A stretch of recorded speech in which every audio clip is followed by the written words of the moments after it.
Hello everyone, today we are coming back with our thermodynamics 2 lecture 4. Okay, so last lecture we have discussed about the Maxwell thermodynamic relation. Means last time हमने derivation start किया था Maxwell thermodynamic relation और उसमें हमने generalise expression उसका find कर लिया था. ओके, तो अभी हमें वो देखना है कि एक्चुअल में हम उसमें वेरिएबल्स यूज़ करेंगे तो हमें कौन से रिलेशंस मिलने वाले. ओके, 6 रिलेशन है, 4 उसमें मेन है, मेजर रिलेशंस. तो वो 4 जो है तो हम लोग सब अभी डिराइव करेंगे कि वो रिलेशंस कौन से आएंगे. ओके, तो यहाँ पे पहले देख लेते हैं. लास्ट टाइम हमने जो जनरल एक्सप्रेशन देखा था मैक्सवेल्स थर्मोडायनामिक रिलेशंस का, थर्मोडायनामिक पोटेंशियल्स बोलते हैं या फिर रिलेशंस बोलते हैं. Okay, Maxwell's thermodynamic relations, thermodynamic relations. तो इसका जनरल एक्सप्रेशन हमने लास्ट टाइम फाइंड कर लिया था.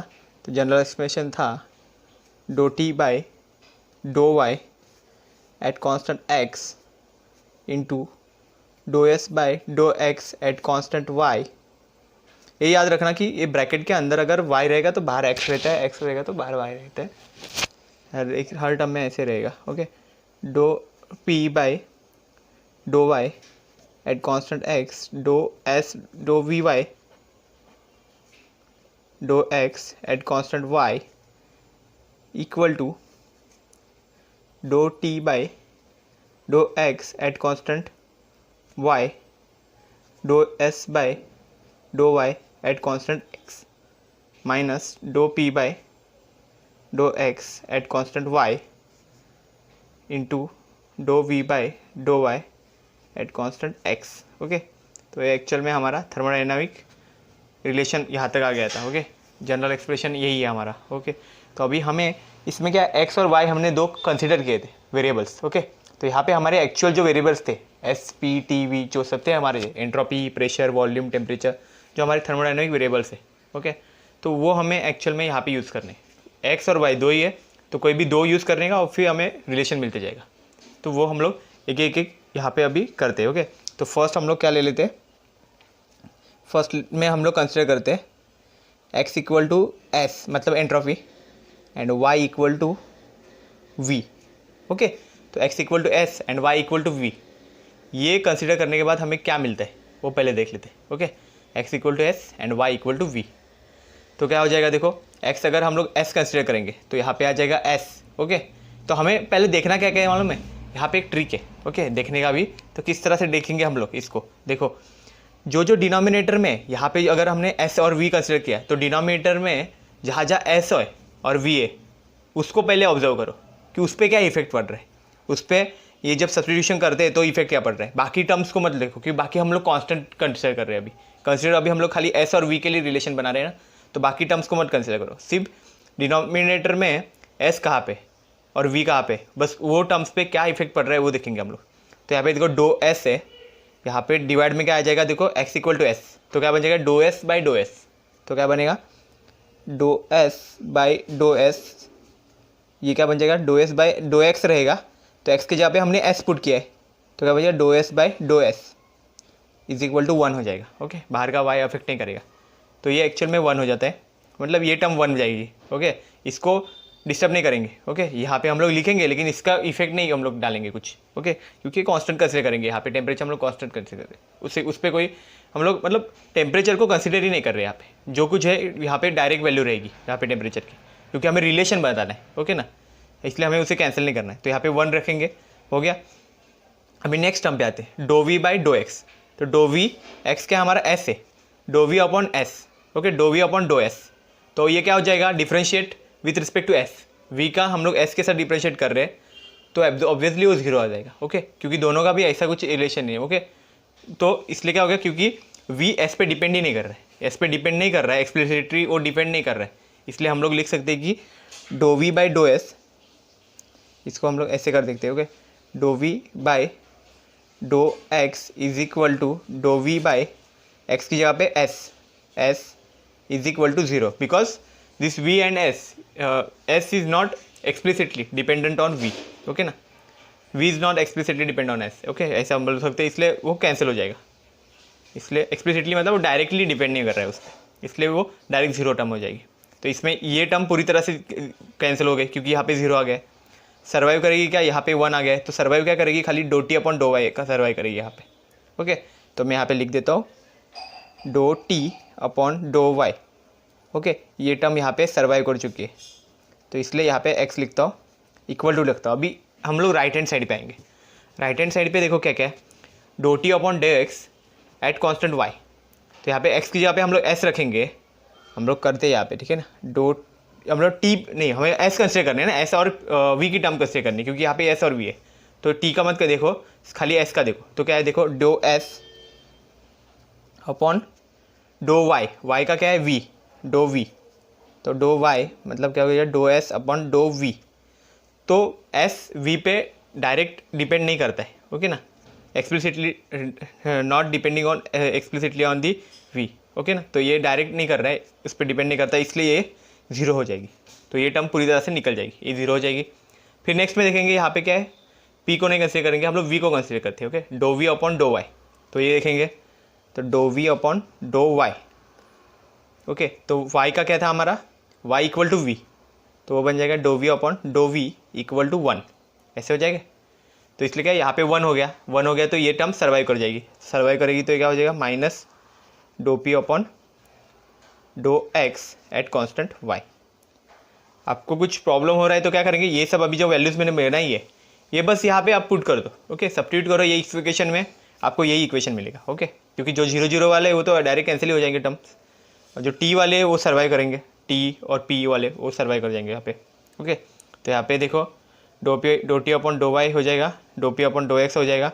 तो अभी वाई और एक्स की जगह पे भी जो हमारी वैल्यूज़ है वो डाल देते हैं डायरेक्ट, तो हमारा थर्मोडायनामिक रिलेशन रेडी हो जाएगा। तो do T upon dough Y मतलब डो वी, और एट कांस्टेंट क्या है, एक्स की जगह पे एस लिखेंगे यहाँ पे, और यहाँ पे देखो माइनस डो पी अपॉन, अभी देखो क्या है यहाँ पे एक्स है, एक्स की जगह पे आ जाएगा do S at constant Y क्या है अपना वी।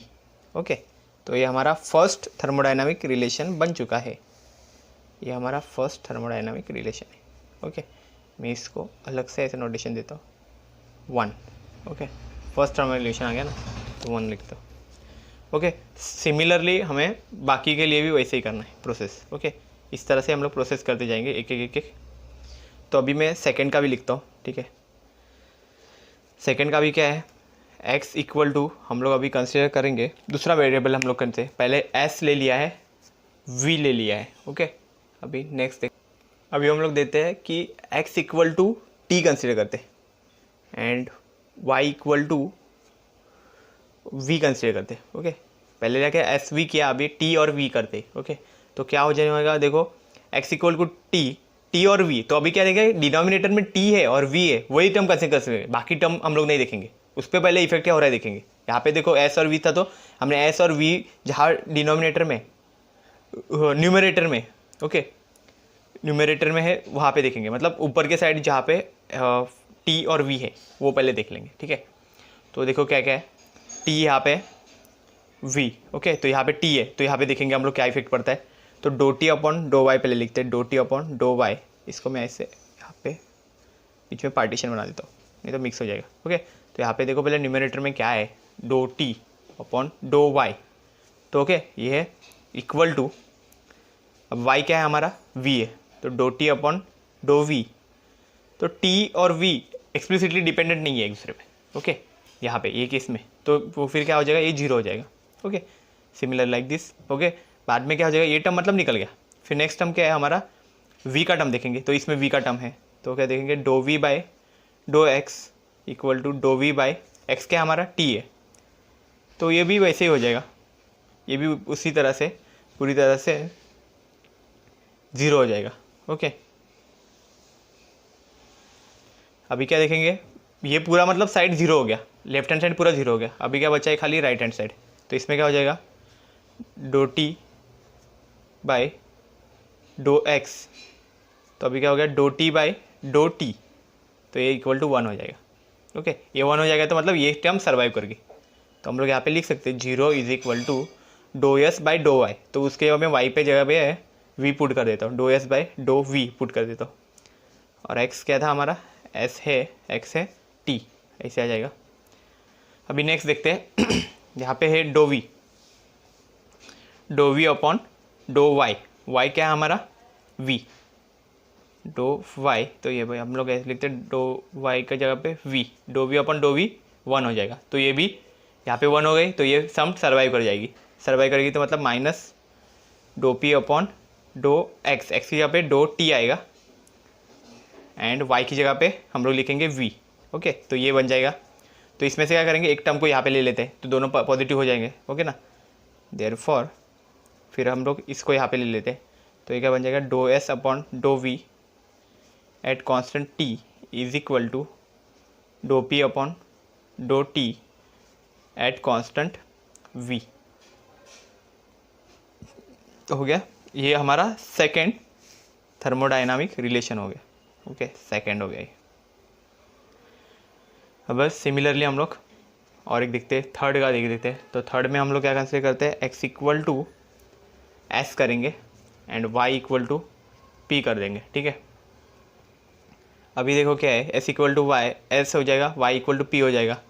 तो देखो एस की जगह पे हम लोग क्या कर देंगे, एक्स की जगह पे एस लिखेंगे, तो क्या हो जाएगा, यहाँ पे एस और पी का देखेंगे, तो एस देखो यहाँ पे पर टर्म है do S by do X, in means do S by do S, तो क्या हो जाएगा 1 हो जाएगा। ओके, सिमिलरली अभी सेकेंड में क्या देखेंगे, पी का टर्म ये है do P by do Y, तो हो जाएगा do P by do P, तो ये भी 1 हो जाएगा। ओके, तो मतलब ये दोनों टर्म सर्वाइव कर चुके हैं। ओके, तो आप यहाँ पे मैं लिख लेता हूँ। ठीक है, यहाँ पे क्या हो जाएगा, do T by do Y at constant X, तो y की जगह पे मैं डायरेक्ट पुट कर देता हूँ, वैल्यू क्या है, y की है वैल्यू p है। Okay, do p at constant x, x बोला है मतलब s है यहाँ पे, माइनस डो v, तो यहाँ पे देखो क्या हमने देखा था, do v upon do x की जगह है do s at constant p। अभी देखे इक्वल टू, इसके बाद आगे देखते क्या है, तो यहाँ पे देखो s क्या है, do s upon do y constant, ये क्या हो जाएगा, y मतलब है do s upon do p equal to 0 हो जाएगा वो। सिमिलरली यहाँ पे फिर do p upon do x, वो भी क्या हो जाएगा, do p upon do s हो जाएगा, तो वो भी 0 हो जाएगा, तो ये पूरा 0 हो जाएगा टर्म, तो यहाँ पे 0 आ जाएगा। तो एक को हम लोग इधर भेज देंगे, तो दोनों जगह पे दोनों साइड पॉजिटिव टर्म आ जाएंगे, do T upon do P at constant S is equal to do V upon do S at constant P. Okay, तो ये हम लोग का हो गया थर्मोडाइनमिक रिलेशन 3, तो 3 भी बन गया यहाँ पे। ओके, 1, 2 और 3 बन गया है। सिमिलरली हम लोग 4 भी लिख सकते हैं। ओके, 4 तुम लोग को होमवर्क के लिए रखता हूँ, ठीक है ना, इजी है, कुछ नहीं है इसमें। ठीक है, डायरेक्ट तुम लोग ट्राई करो, इजीली हो जाएगा। मैंने बताया ना, जो टर्म हम लोग कंसीडर करेंगे यहाँ पे एस और वी कंसीडर किया है, तो क्या देखेंगे, न्यूमरेटर में मतलब ऊपर के साइड होता है, तो ऊपर के साइड एस कौन सा है और वी कौन सा है वो खाली देखो पहले। तो यहाँ पे एस है, यहाँ पे वी है, यहाँ पे एस है और यहाँ पे वी है, तो उस टर्म पे क्या इफेक्ट कर रहा है पहले वो लिख लेने का। तो देखो do S by do X लिखेंगे, एक्स की यहाँ पे एस है तो एस पुट करो। सिमिलर टर्म के साथ अगर आप न्यूमरेटर डिनोमिनेटर में अगर डिफ्रेंशिएट करोगे तो क्या आता है, एक 1 ही आता है। ओके, सेम लाइक दिस, अगर अलग टर्म से हो रहा है उसका डिफ्रेंशिएट तो क्या आ जाएगा, वो दोनों एक दूसरे पे डिपेंड नहीं कर रहे, तो वो 0 लिखने का डायरेक्ट। ओके, सिमिलर टर्म हो गई तो 1, अदरवाइज 0। ओके, ऐसा करके, लेकिन किसके लिए लिखना है, खाली एस और वी के लिए, क्योंकि यहाँ पे एस और वी कंसिडर किया, बाकी टर्म के लिए मत लिखो। ठीक है, सब में ऐसा ही है, अगर आप टी और वी कंसिडर किया है तो टी और वी के लिए देखो खाली। ओके, उस तरह से देखो, ये वैल्यूज पुट करो, जो बचेगा वो सब यहाँ पे लिखना है, फिर बचने के बाद जो होता है वो रिलेशन बनते जाएंगे। ओके, तो 4th रिलेशन है वो मैं डायरेक्ट लिखता हूँ।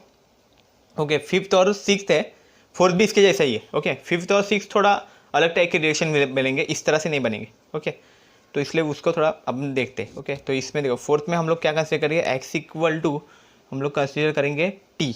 Okay, and Y equal to P consider करेंगे।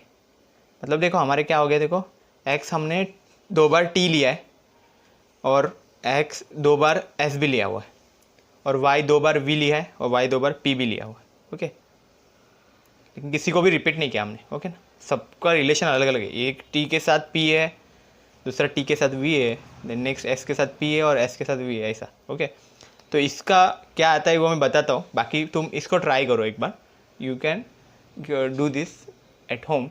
ओके, तो कैसे देखो कैसे होगा, इसका रिलेशन बनेगा, हमने क्या क्या पे कंसिडर किया है, टी और पी। ओके, तो फिर इसका फाइनल जो रिलेशन बनेगा वो बनेगा do S upon do P, do S upon do P at constant T is equal to minus do V upon do T at constant P. तो यहाँ पे एक और चीज़ आप ऑब्जर्व कर सकते हो, देखो जो जो आपने x और y लिखा हुआ है ना, वो सब ब्रैकेट के बाहर है, मतलब वो कांस्टेंट दिखा रहा है। ओके, यहाँ पे s लिखा हुआ है तो ये भी s बाहर है, यहाँ पे v लिखा हुआ है तो ये भी v बाहर है, और ब्रैकेट के अंदर में वो टर्म अलग है। ओके ना, यहाँ पे s लिखा हुआ है तो ब्रैकेट के अंदर में t v है, कुछ अलग है, मतलब उस तरह से है। इसकी एक ट्रिक बताऊँगा कि ये किस तरह से याद रखोगे आप, मतलब ये लिखने के लिए बहुत ईजी है ये रिलेशंस। नेक्स्ट थर्मोडायनेमिक्स वो लास्ट में पूरे कंप्लीट हो जाएगा ना, उसके बाद बताऊँगा, ठीक है, पहले हो जाने दो, ठीक है। तो 4 हो गए, 5th और 6th देखते हैं। ओके, नेक्स्ट पेज पे। तो देखो अभी हम लोग 5th और 6th देखते हैं, ठीक है ना। 5th और 6th में क्या आया था, देखो 5th और 6th एक्चुअल में 4 है, वही मेजर है, वही ज़्यादा यूज़ होते हैं, जो हमने मैं आगे आगे बताऊँगा, एक ट्रिक बताऊँगा, उसमें भी 4 ही हम लोग देखते हैं। 5th और 6th को हम लोग ज़्यादा यूज़ नहीं करते। तो 5th और 6th देखो कैसे है, इसके लिए हम लोग यूज़ करेंगे x equal to P and y equal to V. Okay, ये हमारा मैक्सवेल थर्मोडायनेमिक रिलेशन है। ओके, इसमें हमें पुट करना है सब पहले। तो यहाँ पे p और v है, तो p और v की जो टर्म्स है उसको पहले ऑब्जर्व करो, क्योंकि बाकी की टर्म्स तो 0 ही हो जाएगी, वो इतना याद रखें, ठीक है ना। तो क्योंकि p और v की टर्म में क्यों बोल रहा हूँ, देखो यहाँ पे अगर आप कंसिडर करोगे ये y और x है।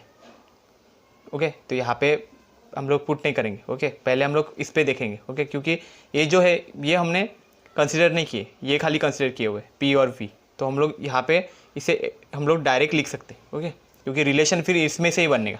ओके, क्योंकि ये तो कांस्टेंट रहने वाले, हमने देखे जितने भी थर्मोडायनेमिक रिलेशन अभी देखे, उसमें क्या था, ब्रैकेट के बाहर ये टर्म्स आते थे जो हमने एक्स और वाई कंसिडर किए, तो ये एक्चुअल में कांस्टेंट बताएंगे हमको, ठीक है। तो रिलेशन बाकी में इसमें बनेगा।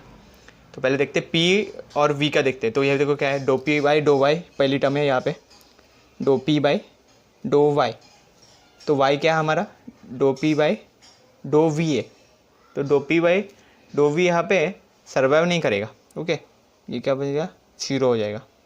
नेक्स्ट क्या है, do v by do x है, do v by do x is equal to क्या हो जाएगा अभी, do v by do x, तो x क्या है हमारा, do v by do p, तो इक्वल टू 0 हो जाएगा ये भी।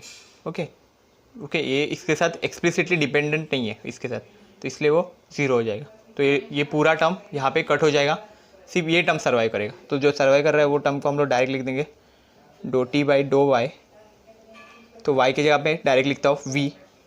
Okay, do T by do V at constant x मतलब p है, then do s by do p at constant v। Okay, ये हो गया, ये पूरा टर्म 0 हो गया। इसके बाद इक्वल टू, फिर उसके बाद नेक्स्ट देखेंगे, नेक्स्ट क्या है हमारा, नेक्स्ट टर्म यहाँ पे आ जाएगा। तो इसमें देखो क्या है, p और v की टर्म है, नहीं है इसमें कोई p और v की टर्म नहीं है। ओके, तो ये हम लोग डायरेक्ट यहाँ पे लिख सकते हैं, do t by do x, x मतलब क्या है p। ओके, और फिर y मतलब है v, देन नेक्स्ट है do s upon do y, y मतलब है v, तो v at constant x, x मतलब p। ओके, अभी आ जाएगा ये टर्म बचा है। तो इसमें देखो क्या है, do p by do x, तो यहाँ पे मैं रिलेशन लिख देता हूँ, do p by do x, तो x का मतलब क्या है, p है, तो इस x का देखो क्या है, x मतलब p है, तो do p by do p यहाँ पे आ जाएगा। ओके, तो ये क्या बन जाएगा, डो p अपॉन p, तो ये बन जाएगा 1। देखो नेक्स्ट भी क्या है यहाँ पे, और एक आ जाएगा, नेक्स्ट और एक टीम बनेगी, वो क्या बनेगी यहाँ पे, do v upon do y, वो क्या आ जाएगा, do v upon v equal to 1। तो ये क्या बन जाएगा, -1। -1 होने की वजह से क्या हो जाएगा, हम लोग इसको कभी लिख सकते हैं 1 को अभी हम लोग इस साइड लिखेंगे और इसको ये साइड भेज देते हैं, ठीक है ना। मतलब ये 1 पॉजिटिव हो जाएगा और ये टर्म निगेटिव में आ जाएगा। ओके, तो हम लोग उस तरह से ये इक्वेशन पूरा लिखते हैं। तो ये बनेगा do T upon do P at constant v, do s upon dough v at constant p minus, अभी इसको इधर लेते हैं और 1 को उधर भेज देते हैं, ठीक है। नहीं तो क्या हो जाएगा, ये बन जाएगी टर्म पूरी माइनस में, okay. Do t upon dough v at constant p, do s upon do p at constant v equal to 1, okay. तो ये हम लोग का हो गया मैक्सवेल्स फिफ्थ रिलेशन। हमने जो फिफ्थ हमने बोला ना मैक्सवेल का रिलेशन, ये अलग आ रहा है, देखो ना। इसलिए मैं बोल रहा था कि फिफ्थ थोड़ा अलग है। क्यों अलग है? क्योंकि इसमें 2 टर्म्स आ रहे हैं, इक्वल टू 1 भी आ रहा है, बाकी इसमें ऐसे नहीं आ रहा था, ओके। उसमें भी 2 टर्म्स है, बट लेफ्ट साइड और राइट साइड दोनों साइड ऐसे हैं, ओके। अभी नेक्स्ट देखो क्या है, सिक्स्थ रिलेशन देखेंगे हम लोग मैक्सवेल का। सिक्स्थ रिलेशन क्या है वो देख लेते हैं, ठीक है ना। तो x इक्वल, ठीक है। तो हम लोग अभी सिक्स्थ रिलेशन है जो हमारा x इक्वल टू हम लोग कंसिडर कर रहे हैं t and y equal to हम लोग s कंसिडर कर रहे हैं, ओके। सो इसमें हम लोग क्या करेंगे, पहले t एंड s के टर्म्स हम लोग यहाँ पे सेपरेट कर लेंगे कि कौन से टर्म्स t है और s है। तो first term is that do t upon do y, तो इसको हम लोग लिख सकते हैं do t upon do s। तो t और s एक्सप्लिसिटली डिपेंडेंस नहीं है एक दूसरे के ऊपर, ओके। तो हम लोग ये 0 हो जाएगा पूरी तरह से। एंड नेक्स्ट हम लोग कंसिडर करेंगे do s upon do x। Next term यहाँ पे देखो do s upon do x है, ओके। तो वो इक्वल टू क्या होगा, do s upon do t। तो ये भी 0 हो जाएगा, एक्सप्लिसिटली डिपेंडेंस नहीं है। तो अभी नेक्स्ट क्या बन जाएगा, माइनस, तो ये पूरी तरह से टर्म 0 हो गई, ये पूरा निकल गया, ओके। तो यहाँ पे फर्स्ट में जो हम लोग देखेंगे तो यहाँ पे 0 है, ओके। ये टर्म कुछ भी नहीं है, फिर माइनस यहाँ पे आ जाएगा। अभी ये टर्म देखेंगे तो इसमें देखो p है और v है, पर हमारे तो t और s है, तो हम लोग इसको नहीं देखेंगे। तो इसको डायरेक्ट हम लोग लिख सकते हैं do p upon do s at constant t। And next क्या होता है, do v upon do t at constant y, मतलब क्या है, s है, ओके। देन नेक्स्ट है इक्वल टू, अभी देखो t और s के टर्म्स है, तो अभी ये अफेक्ट करेंगे, तो हम लोग इस पर इधर लिख देते हैं do t upon do x है is equal to do t upon do t equal to 1, do s upon do y equal to do s upon equal to 1। तो क्या हो जाएगा, ये do t upon do x, okay. तो ये देखो 1 1 है, तो 1 1 हो गए, तो यहाँ पे 1 हम लोग लिख देंगे, 1 सर्वाइव कर गया 1, माइनस अब ये क्या है, do p upon do x। तो do p upon do x मतलब do t at constant s, do v upon do s at constant x की जगह पे t, ओके। तो आ जाएगा, ये हो गया। तो अभी हम लोग क्या करेंगे, इसको थोड़ा अरेंज कर देते हैं, ठीक है ना। 1 तो यहाँ पे बराबर है, इसको थोड़ा पॉजिटिव कट कर लेते हैं तो इसको ये साइड ले लेते हैं, तो पॉजिटिव हो जाएगा। तो do p upon do t at constant s, do v upon do s at constant t minus do p upon do s at constant t, do v upon do t at constant s, okay. ये क्या हो गया, equal to अभी बन जाएगा 1। तो ये हमारा पूरा हो गया थर्मोडायनामिक रिलेशन। तो ये हमारे 1 2 3 4 5 6, ओके, 6 रिलेशंस हमारे क्रिएट हो गए। इसको इक्वेशन 5 लिख देते हैं, ये हमारा रिलेशन 6 है, ओके। अभी ये देख लेते हैं कि ये जो 4 रिलेशन हमने स्टार्टिंग में देखे, ये 5 5 6 को तो कुछ नहीं, इतना ही ज़्यादा यूज़ नहीं करते हम लोग, लेकिन जो 4 रिलेशन है वो बहुत इंपॉर्टेंट है। वो हमें आगे के कुछ एक्सप्रेशन डेरिवेशन हम लोग देखेंगे, तो उसमें भी हमें यूज़ होने वाले आगे के जो लेक्चर्स रहेंगे उसमें भी। तो वो रिलेशंस कैसे, ओके। तो वो रिलेशंस देखो क्या क्या थे हमारे, do t upon dough v। तो हम लोग एक ट्रिक बताता हूँ, उससे वो रिलेशंस लिखने के हम लोग ट्राई करेंगे, ओके। तो ट्रिक कैसे रहेगा, देखो पहले याद रखो कि हमें क्या याद रखना है, SPTV, ओके। हमारे जो है रिलेशंस, तो इसमें याद रखो SPTV, ओके।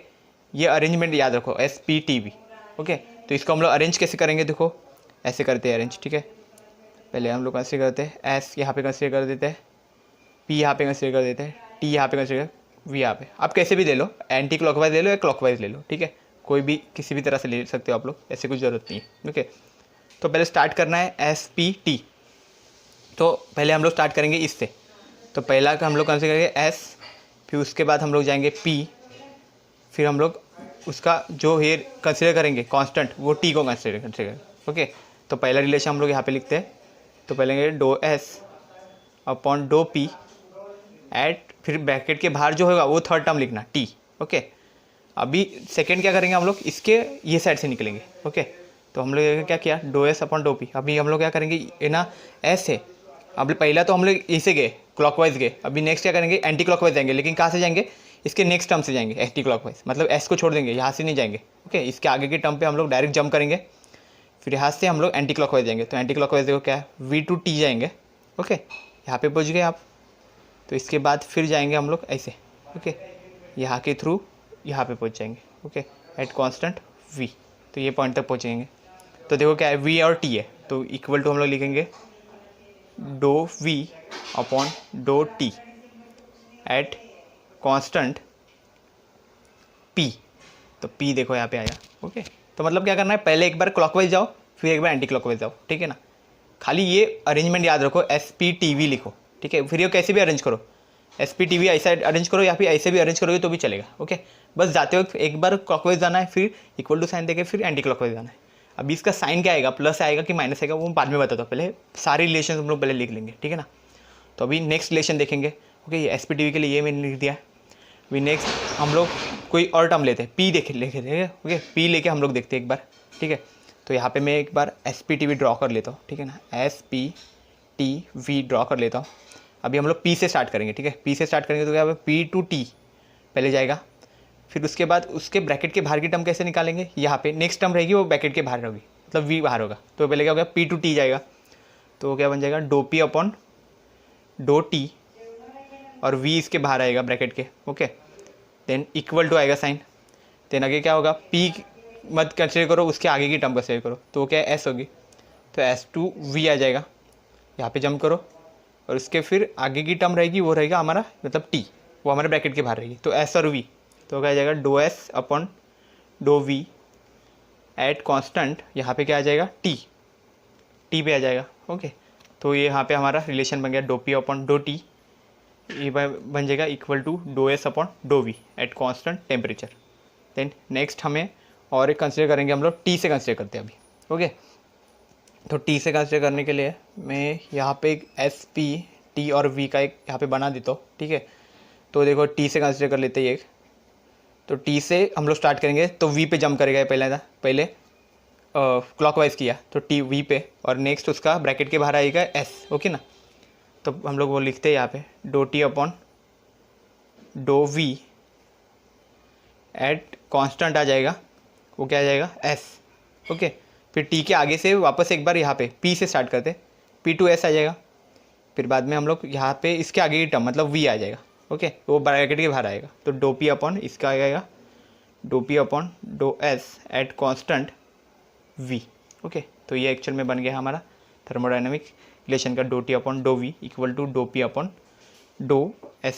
ओके, तो इसके जो माइनस प्लस और माइनस है वो बताऊंगा, लेकिन और एक हमारी टर्म बच गई। देखो अभी इसमें से और क्या क्या बच गया, हमने S से स्टार्ट किया था, फिर P का हो गया, T का हो गया, V का बाकी रह गया ना। तो V का देखो क्या हो जाएगा, V to S जाएंगे, तो क्या बन जाएगा, यहाँ पे लिख देता हूँ मैं do V upon do S at constant V to S गए, P हो जाएगा। देन अगेन हमें एंटी क्लॉकवाइज जाना है, तो यहाँ से आ जाएगा, तो हो जाएगा do T upon do P at constant S। Okay, do V upon do S का ऐसे बनेगा, हाँ बराबर है, सही। ओके, इसमें से कोई प्रॉब्लम नहीं है।